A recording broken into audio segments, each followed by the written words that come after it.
И никако во ова не помагаат изјавите кои се контрадикторни и политикански, почнувајќи од онаа на премиерот, па потоа целосно спротивните на вице-премиерката, со кои се демантираше Заев, додавајќи дека ќе постигнале коалицијски став, а особено што таков став не ни треба, кога се знае дека нема компромиси со правото и со уставот, и дека единствениот став мора да биде дека сето ова треба да е правно издржано и применливо. Затоа ВМРО ДПМН ќе поднесе амандмани на Законот за употреба на јазиците, кои пред се ќе ги содржат забелешките од Венецијанската комисија и ќе бидат во согласност со Уставот на Македонија. Еден неуставен закон да го направиме уставен, во духот на европските практики содржани во забелешките на Венецијанската комисија.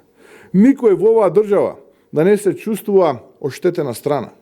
И затоа овие амандмани треба да бидат поддржани од власта, од Заев и од коалицијата која ја предводи, со што ќе се демонстрира зрелост, но и само така да се покаже дека нема да има компромиси со правото.